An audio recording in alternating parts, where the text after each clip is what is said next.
and welcome to my channel. If you're a new viewer, thank you very much for tuning in and watching my channel. Would appreciate if you give me a like, subscribe for future content of course. But to give you an idea of what I do is I review horror films. Love the horror genre, love horror films.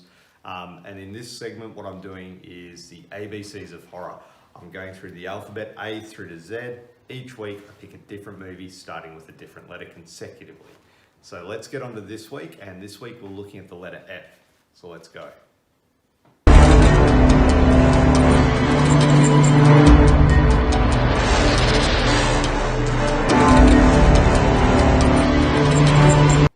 Okay, so this week we're looking at the letter F, and we've got Fright Night.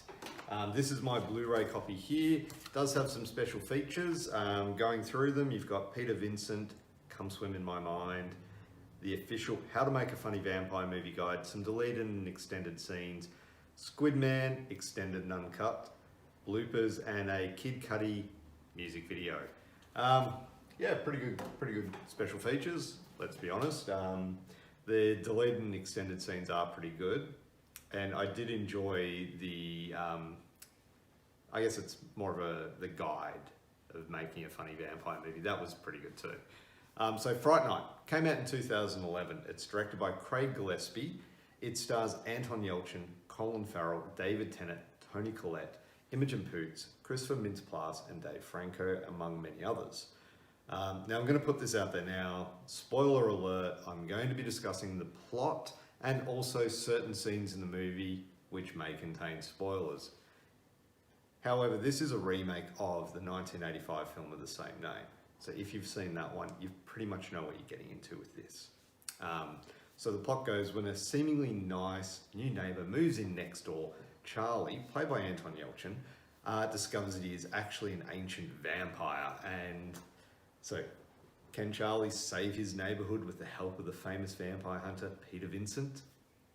Let's find out. Okay, so what I liked about this film, I did enjoy the original, of course. And I think with any remake, what it should do is take the original and improve upon it.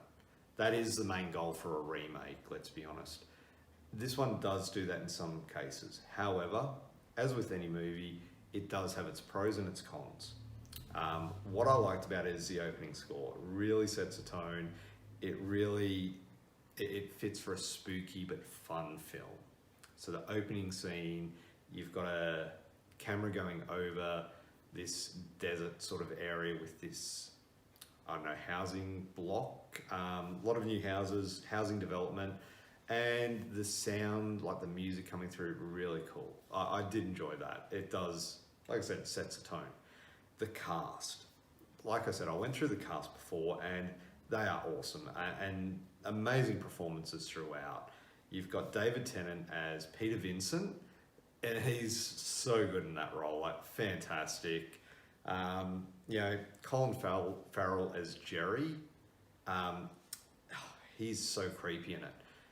He's got this shark-like predatory look about him.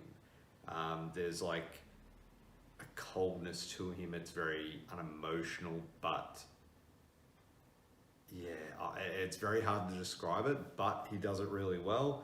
And of course, Anton Yelchin, fantastic as Charlie. And when he starts to discover who Jerry really is and what he really is, you can see like the change from this young teenager to almost, I'm going down a rabbit hole, I'm going crazy, look in his face. So well done. The rest of the cast, fantastic performances as well, but these are the three standouts in my opinion. Okay, now, Evil Ed. In the original was played by Stephen Jeffries, in this one played by Christopher Mintz-Plasse. Does a great job, and when he comes back as a vampire in Peter Vincent, they actually combined Peter Cushing and Vincent Price to make the name Peter Vincent. Little fun fact there.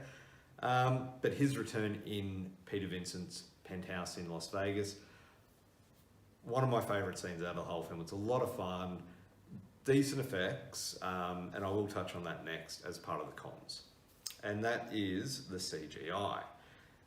there's a few scenes where the CGI is overused, and I'm not a huge fan of CGI when it comes to practical effects. I understand the need for them and cost effectiveness, of course, but practical effects will always win out for me. The change in Jerry's character from human to full when he finally emerges and this is a good part, that Jerry's gradual transformation was well done, but the final transformation when he's a vampire, it's through CGI, and to me it's not that great.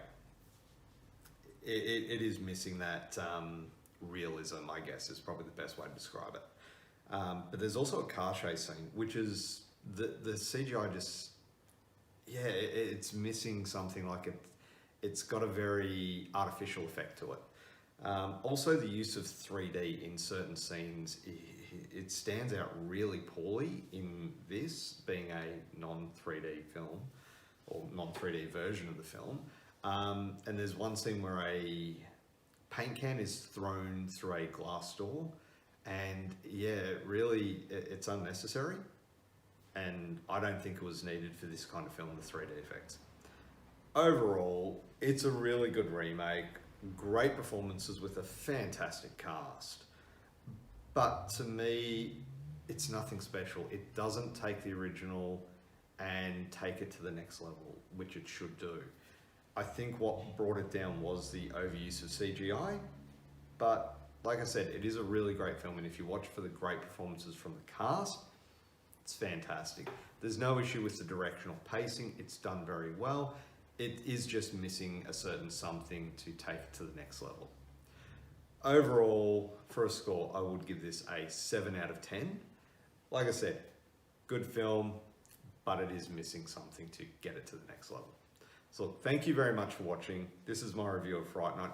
Come back next week when I will be reviewing another movie in the alphabet. And also, if you get a chance, like I said before, please do give me a like and subscribe. Would really appreciate it. Would mean a lot to me. And also check out some of my other reviews below in the channel. Also my Savage reviews, where I look at a low budget, let's say B grade film, and generally it's not going to be a higher quality film. Usually I find them on Tubi, YouTube, or a streaming service. Watch them and really let loose on them. So you don't have to watch them, basically. So thank you very much for watching. Hope you have a great day and a great week ahead. Bye.